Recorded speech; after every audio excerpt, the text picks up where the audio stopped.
2 years ago, I bought not this, I bought this as an investment property, as a vacation home, as a lake house, as a long-term investment. Now, what I didn't realize was the house I was buying sight unseen was an absolute disaster. It was beyond salvageable. I had to buy it without being able to go inside of it. The walls, everything was rotted. The smell and odor was disgusting. So we ended up having to tear it down and starting from scratch.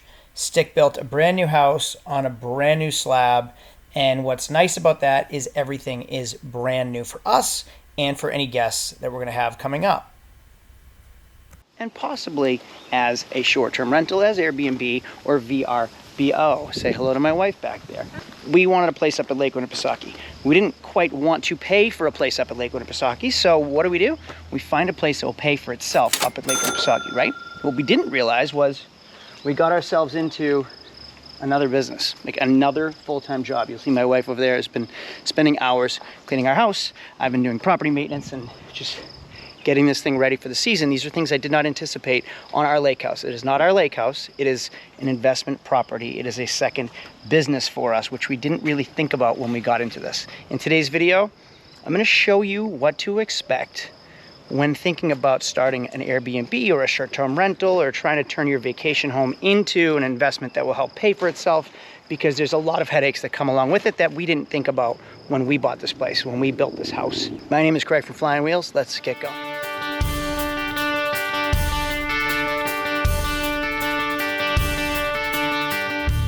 So there's my lovely wife right there and my dog, and this is our house. We built this house last year. It is less than a year old. To be quite honest with you, it's our happy place. We love this place. We love to sit on our little couch. We love to drink some wine. We love to fall asleep watching movies.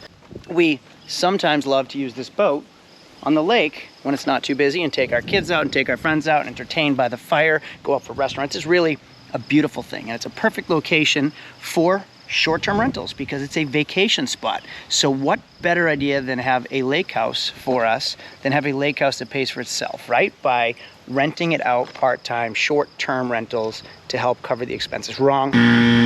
It is a lot of work, and that is what we're talking about in today's video. This house is something we love, but we can't fully enjoy because of everything that comes along with it. Let's just get started and I'll go down the list. See this carpet right here? This is a Nike carpet, or like a premium carpet that's super thick with Nike padding or something. I handpicked this. Like, my wife and I picked this carpet because it was the most comfortable carpet we've ever stepped on. Right there is a giant stain on our carpet. Why? I don't know. Wasn't from us, but that stain wasn't there. And when we came back, the stain was there. We didn't notice it. Our housekeeper, the cleaners, didn't notice it enough to report it to Airbnb because that would have been covered. So now we don't know who did it, when it was, to like file a claim to have it covered. So now forever, I'm just going to have a stain on the most favorite carpet I've ever stepped on, which is a real bummer. So when thinking about short-term rentals, Airbnbs, VRBOs, whatever, there's things to consider. It is not your house. It will never be your house. It is a property. It is an investment. It is another job for you. You now have another job. You're a property manager, you're a housekeeper, you're an internet customer service representative, and then you're also, did I say property manager? Because you are. You're an entrepreneur that just covers everything. There's a lot that comes along with it, and it's not your house anymore. You can't fully enjoy it for what it is. So as long as you go into it knowing that, and there's a lot of headaches, like every guest has locked themselves out or done something wrong that they had to contact me at like midnight. They couldn't figure something out and they're messaging me. So there's a lot of things that come along with that. My mother had to come break into the house at 11 o'clock at night after somebody came home drunk from a restaurant. They couldn't figure out how to get in the house. So there's a lot of things always constantly happening as a short-term landlord. So know that. So here's the problem with not being here all the time regularly. We left, right? It's been a little while since we've been back here. I come back, somebody painted a paint sample on my vinyl siding, which is weird. This isn't vandalism, this isn't graffiti. It is perfectly cut by a professional painter with brush strokes on vinyl siding. Number one, vinyless vinyl, so you don't paint vinyl. Why is there a paint sample on vinyl? Number two, this is literally the only new house in the entire neighborhood. So if a company, which I'm thinking somebody was hired or doing estimates, and they're like, okay, we're going to this address, we're going to paint some paint samples. They made a mistake and got the wrong address. Fine, happens. But they went and chose the only new house in the entire neighborhood to try the paint sample on. So never once did they look at it and go, no, this can't be right. No, this is definitely right. Let's do it. And they painted our vinyl siding with bright yellow on a brand new house. Can't even figure it out, and my camera didn't catch it, which is even more weird because I just didn't know it. I didn't even know to look. So now whoever did it has since expired on video footage. So now I have to scrub freaking vinyl siding, and I hope it doesn't fade. It's gonna fade. It's never gonna match again. 15 minutes in and a heck of a gym pump later. I'm about ready to rinse it off. I hope it doesn't discolor the entire blue. 1 hour of my life later on a hot, beautiful, sunny day, and I'm done scrubbing my house. And it is gone. However, it is not gone. It's yellow everywhere. I can't get underneath this. So forever, I'm gonna have one little itch that I can't scratch about this house. It's gonna annoy me every time I see it forever. All of that. And believe me, I scrubbed like hell. Now I'm concerned that when this dries, I'm gonna have a big, like, dull spot from scrubbing so hard. And I think I'm going to. Just, I can kind of tell from how wet it is here to how it's drying right here. So forget the yellow that's gonna be there forever. I might have a big, dull, off-colored spot on the side of my brand new house forever. So here's the other issue. This is my modem. I pay for internet every single month, even though I don't use the internet up here because we're never here. So last time we had an Airbnb up here was in February, which is when the internet was working because I was checking the cameras. They stopped working in March. The camera stopped working. I checked my Google Home, like the thermostat and everything. All of it stopped working because the internet shut down. So I couldn't check my cameras. So I have no idea who painted the house because the cameras weren't working because the internet wasn't working, even though I pay for it every single month. Now I called the internet company over and over, and they said I actually have to be here to reset the modem. So I'd have to drive an hour and a half up and an hour and a half back just to reset this modem because I'm not local to the modem. So I didn't see who painted the house. I didn't have security for 3 months. Meanwhile, I was paying for internet the entire time. So I can finally reset the modem. You gotta be up here and use it regularly, otherwise everything goes to shit. 1 hour later. Okay. After an hour and a half of being on the phone with the internet company, because we have Airbnbers coming Tuesday, it's now Saturday, so we need to have internet for when the guests arrive. Hour and a half later, that's what it looks like. Yeah, so now my driveway, when I pull in, the first thing I see is a big patch of white on my house. Faded, brand new, blue vinyl siding. Flashback. It is school vacation week. 2 weeks. We had a Massachusetts vacation week. We had a New Hampshire vacation week in the middle of winter. It is winter break. What does that mean? People should be on vacation with their families. If you notice, we have 2 to 3 feet of snow In my yard. I'm up north. We're near the mountains. We're near ski mountains. We're near snowmobiling. We're near ice skating. We're near ice fishing. There's so many things to do up here. And both weeks not booked at $200 a night, which is just insane. After paying the propane, after paying the mortgage, the bills, the snow plowing, the utilities, that's basically a break-even point. So no one's booking an entire house that sleeps 8 people for $200 a night during the middle of vacation week while it's snowing. So I would say that is an absolute flop. So I want to talk about some good and talk about some bad. Now, we were here for 3 days. Holiday weekend. It was beautiful. I had a great time with my family. Not such a great time with the boat.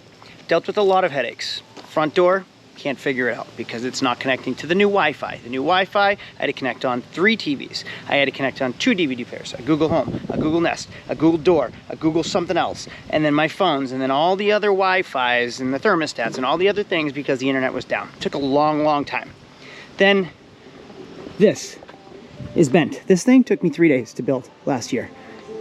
Snow came off there, bent this. Here and right there.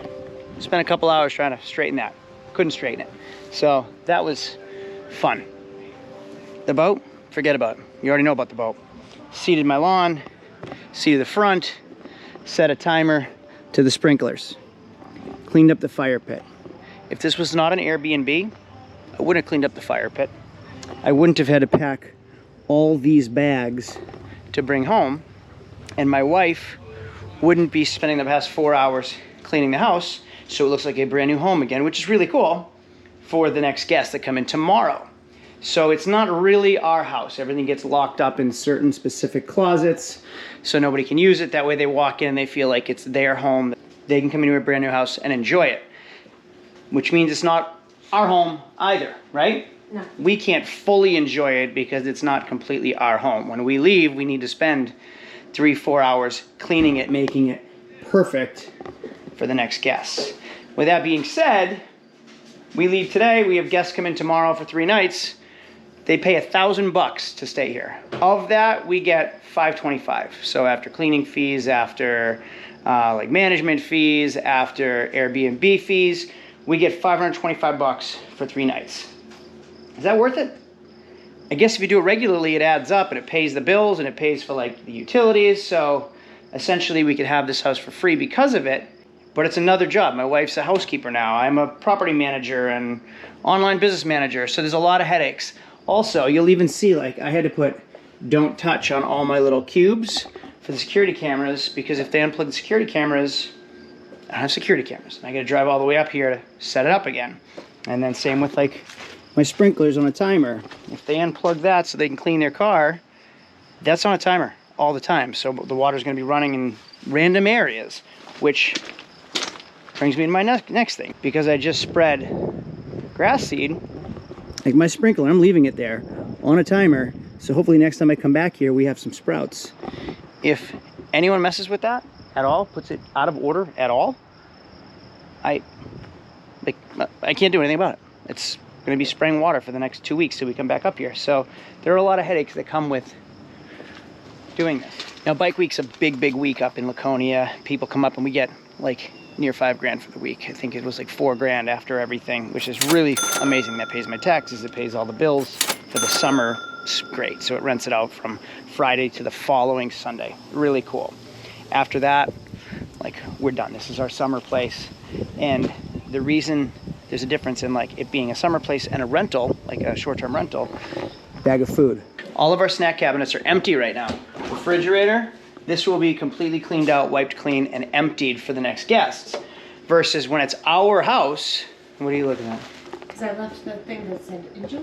I don't think you can do that because if they're under 21... They're not though. Your mom checked who they were. Yeah, I don't know if we can leave alcohol for them. I think we can. What if they're a recovering alcoholic?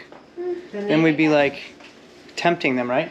So anyway, the point is, this has to be cleaned out every time we're done using the house. We have to have directions, freezer, everything cleaned out. Versus like when it's ours after Bike Week for the summer, we just leave all of our drinks and all of our stuff up here until we come up a couple days after, like for the next weekend or whatever. So there's a big difference from having it be a short-term rental to it being actually yours. You can't fully relax. You can't fully enjoy it when it's a short-term rental because it is not yours. It is an investment. It is a second business. So just some things to think about. The grill, I got to make sure it has propane.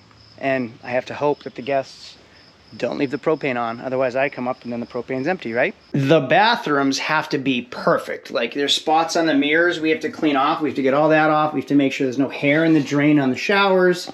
And then when we go upstairs, I have to make sure there are carpet lines on all the carpets. And then like the kids' room with their, come on man, I just vacuumed this floor. She doesn't know how you.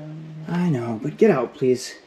You can see that we have like nice carpet lines, fresh linens on everything. So all of our sheets are put away in closets and we have fresh sheets, fresh towels, fresh linens for the new guests. Versus when it's our house, we just leave the sheets, we leave the pillows, we leave the blankets, and we come back to our house. So like, everything has to look perfect. But if we weren't renting it, my daughter would make the bed and sleep in the same sheets probably all summer long and not sweat it. Same for us. We would have the same pillows, same blankets, same sheets all summer long and just wash them when we need to instead of having to change them and swap them every single time you're renting the house out. So there's a lot that comes along with short-term rentals. I bought this as an investment. I bought this because I knew what I was getting into, kind of. I paid for the electricity all winter long, and somebody left the light on for, I don't know. I came here this weekend. Last time I was here was 2 months ago. That big picture window light was left on, so it's been on for who knows how long. I paid the propane to keep this place warm all winter long. We rented it 3 times. So for the hundreds and thousands of dollars it cost to heat this place, it didn't even pay for itself in rentals. I paid to have it plowed all winter long. Every time there's a snowstorm, it was shoveled and plowed. We only rented a couple times. Didn't rent in Christmas because there was snow. Didn't rent in January because there was no ice. Didn't rent in February because it was too cold, like literally below in negative. So everybody canceled their hockey tournaments and everything. So it didn't get rented, and I paid to have it be usable. I should have just shut everything down and locked it and opened the pipes up and saved the money. Over 1 month later. All right, so it has officially been 1 month since I made this video. We had 3 guys that worked up there, like they had a job going on up there, that rented the house 2 weeks in a row.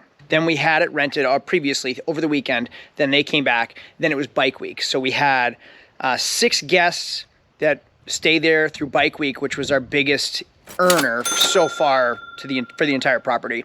Then they left, and then 7 more adults came through and stayed Saturday, Sunday, and Monday night for the end of bike week, so to finish off bike week. So June pretty much paid a majority of our bills for the year, which is really great, like pay the tax bill and all kinds of other things. Now, what's funny is even though the house is brand new and we are meticulous cleaners, we didn't get a 5-star review from the people that stayed for the majority of bike week because we didn't provide them with a week's supply of paper towels. Apparently we have to supply, like if they're coming up, we have to give them all their living supplies. So there were a couple complaints, was like paper towels, the counter had some fingerprints, and they said the refrigerator was sticky. So like those are the issues. We spent a long time cleaning, and I still missed a couple spots apparently that got left in the review. Over the winter, some pipes froze, so my mother had to drive to go like thaw the pipes in the middle of the night when some people came home drunk. They came home to frozen pipes, which sucks. That's not on them, that's on us. The builder, apparently when they built it last year, they pinched some ventilation for the heat, and we didn't know because it was summer. So our first guest through the winter turned on the heat didn't come down the first floor, froze some pipes, and my mother took care of it. With that in mind, my mother is a godsend. She has made this entire Airbnb doable because I would have quit. I would have given up a long, long time ago. My mother lives up there with my parents live up there, and my mother is the real property manager. She takes care of all the Airbnb emails and messages and coordinating with the guests. She also cleans the house for us. So she goes over there and cleans the house, and she keeps the cleaning fee, and she gets a property management fee for booking everything. So my mother really runs this thing and deals with the majority of the headaches. I just deal with some of them and the maintenance on the house. And she gets a good piece of it. I really make sure she's taking care of it because she's helping me out. So Mom, I know you're watching this. Thank you so much because it wouldn't happen without you. Now it's been a month. Let's head up north so we can see what the house looks like. So just to recap this video, put an ending to the video, it has been 1 month since I first started this video. I came up here a month ago, got it ready for the summer. We had all of June for Airbnb, so we rented it out through the week. Then it was motorcycle weekend, 100th anniversary, Laconia bike week. We rented it out for $3,500 that week. Maybe even a little bit more, and a couple other rentals in between time. So it paid like this year's tax bill, paid a lot of the utilities. So that 1 month before us being ready to move in because the kids still had school, covered a lot of our utilities. So although it is frustrating, although I have a spot that's faded on my siding, although I have a throw-up stain on my carpet, although I have a bunch of broken fire pit chairs, a lot of our annual bills were paid in just 1 month worth of rentals, which is really, really cool. So the main reason we have this house is so we can use it. Now we are officially moved in for the summer. We have some rentals in August, but nothing in July. So August we'll get some extra income, and then once fall comes, we have some falls booked up for like, what do we call them? Leaf peepers, people that come up to New Hampshire to look at the leaves. Emptied our Airbnb closet. We are officially moved in. Like I can finally leave my toothbrush and everything in for the summer. And if we have guests that want to stay, it'll just be friends. So we can leave our refrigerator stocked officially. It is like now our house. It's Monday, I'm going home, we're coming back Friday. I'm leaving the house pretty much how you see it, minus it being cleaned, and we're ready to go. So All in all, Airbnb is a pain. The people at Bike Week locked themselves out. Everybody locks themselves out. Somebody broke a chair. But all in all, we got 4 5-star reviews. Everything is good for the most part, and we got some additional income. This property is owned through our LLC, so we need to rent it in order to use the deductions, to maximize deductions, to use it as tax credits, and then we can use it in times that it's not being rented, so it works well for us as well. I hope this video is informative, because this is stuff I didn't know going into like short-term rental versus like, oh, I'm gonna buy a lake house and rent it when I'm not using it. The idea sounds awesome. It's not as easy as it sounds, and you get to kind of see the behind the scenes of it now. So thanks for watching. I'll see you later. Oh, if you hit a thumbs up down below, it's just appreciated as a favor to me. If you've ever tried these things on your own, tell me what kind of experiences you've had. Thanks for watching. I'll see you later. Adios.